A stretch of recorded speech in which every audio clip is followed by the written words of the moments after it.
સૌથી મોટા ખુશખબર છે। તો એલપીજી જહાજે એટલે કે બીજા એલપીજી જહાજે હોર્મુઝ પાર કર્યાનો દાવો કરાઈ રહ્યો છે। ભારતના બીજા એલપીજી ટેન્કર જહાજે હોર્મુઝ પાર કરી સરકારી સૂત્રોના હવાલાથી આ દાવો કરાયો છે। શિવાલિક પછી નંદા દેવી જહાજ હોર્મુઝ પાર કરી ચૂક્યું છે। ઇન્ડિયન નેવીએ બંને જહાજને એસ્કોર્ટ કર્યા છે। હોર્મુઝ પાર કરીને ખુલ્લા સમુદ્રમાં પહોંચ્યા છે આ જહાજ। મુંબઈ અથવા તો કંડલા બંદરે આવી શકે છે આ જહાજ।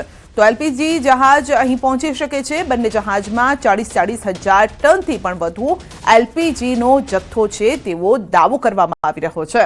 તો બંને જહાજથી 60 લાખ જેટલા ઘરેલું એલપીજી સિલિન્ડર ભરી શકાય છે। બંને જહાજ સુરક્ષિત રીતે ભારત તરફ આગળ વધી રહ્યા છે।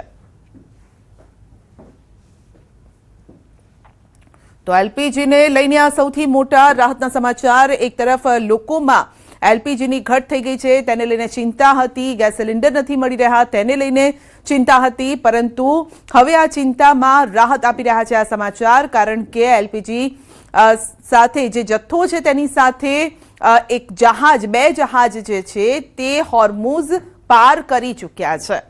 તો આ સાથે જ જે આપણું સ્થાનિક તંત્ર છે તે પણ તેમને એસ્કોર્ટ કરીને લાવી રહ્યું છે।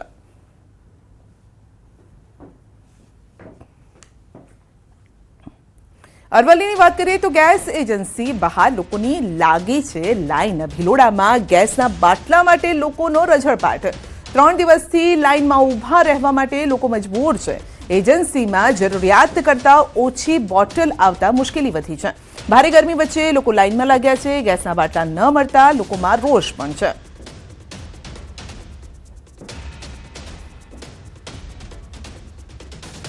ભિલોડામાં ગેસના બાટલા માટે લોકોની લાઈન જોવા મળી રહી છે।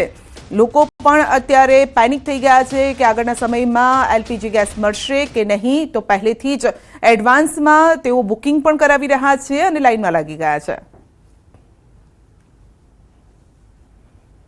હું સવારમાં લગભગ 9 વાગ્યાથી લાઈનમાં ઊભો છું ગેસના બાટલા માટે। અને આપ જોઈ શકો છો ગેસના બાટલા માટેની કેટલી લાઈન છે ને કેટલી અસર છે। તો બિરોડામાં ગેસના બાટલાની કેમ અસર પડે છે એ કંઈ ખ્યાલ આવતો નથી। તો એની યોગ્ય તપાસ કરી અને દરેકને ગેસનો બાટલો મળે એવી વ્યવસ્થા ગોઠવવા વિનંતી છે। 3 દિવસથી ગેસનો બાટલો લેવા આવું છું। 3 દિવસથી પાછો જાઉં છું। સવારના 7 વાગ્યાના આજે ઊભો છું તડકામાં।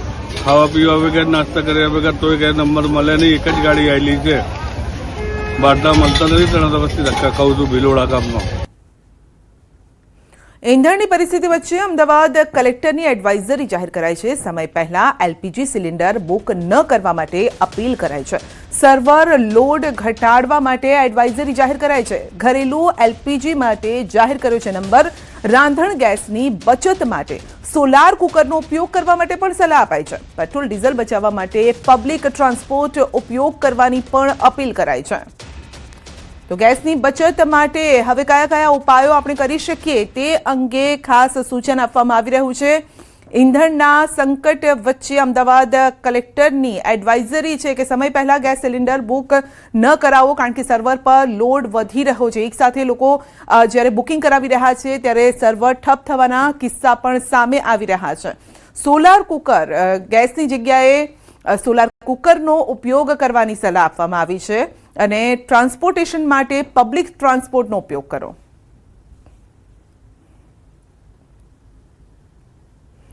ઈરાન અને હિઝબુલ્લા તરફથી સતત ઇઝરાયલ પર મિસાઇલ અને રોકેટ હુમલાઓ કરવામાં આવી રહ્યા છે અને જેનાથી ઘણું નુકસાન પહોંચ્યું છે। પરંતુ અહીં રાહતની વાત એ છે કે ઇઝરાયલમાં દરેક જગ્યાએ બોમ્બ શેલ્ટર હોવાના કારણે લોકોના જીવ બચી રહ્યા છે। અને આવી જે ઘટના સામે આવી છે, એક ઘર પર મિસાઇલ પડી અને જેના કારણે ઘર તહેસ નહેસ થઈ ગયું। સદનસીબે ઘરના લોકો શેલ્ટર હોમમાં હતા અને તેથી તેમનો જીવ બચી ગયો, પરંતુ મિસાઇલ પડ્યા બાદ ઘરમાં બધું જ વેરવિખેર થઈ ગયું। જુઓ અમારા સંવાદદાતાનો रिपोर्ट। मैं इसराइल में इस वक्त उस जगह पर हूं जहां पर एक मिसाइल गिरा है और हर तरफ से तबाही हुई है। लेकिन मैं आपको बता दूं, इस घर के अंदर उस वक्त एक महिला थी, लेकिन उसकी जान बच गई क्योंकि वो अंडरग्राउंड बंकर में थी, जिसे ये बॉम्ब शेल्टर कहते हैं।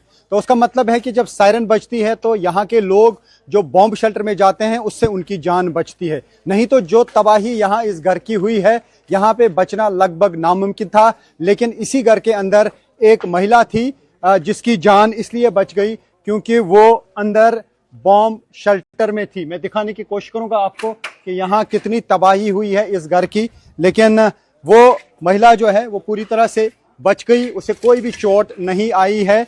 ये नॉर्थ इसराइल का एक इलाका है जहां पर लगातार हिजबुल्लाह की तरफ से भी अटैक किए जा रहे हैं और ईरान से भी मिसाइल यहां तक पहुंचते हैं। तो ये आप देख सकते हैं इस घर की हालत क्या हुई है, चकनाचूर हुआ है सब कुछ। ये किचन देखिए, किचन का हाल क्या हुआ है, सब कुछ यहाँ बिखरा पड़ा है। लेकिन इसी घर के बेसमेंट में उस टाइम एक खातून थी शेल्टर में, जब ये मिसाइल बिल्कुल उसके घर के साथ में गिरा।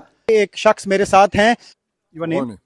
Okay, give us some information about this attack. What kind of attack it was, and it's believed that Hezbollah had fired missile or rocket. We had very short notice. Okay. We had to be in the home shelter in a few seconds, and while entering, we heard the booming, and 10 seconds later, there was a large one, Okay. a noisy one, which was over there. He destroyed grandma's house almost completely. Lucky she was sleeping in the home shelter. Okay. And lucky for us, we were inside the home shelter.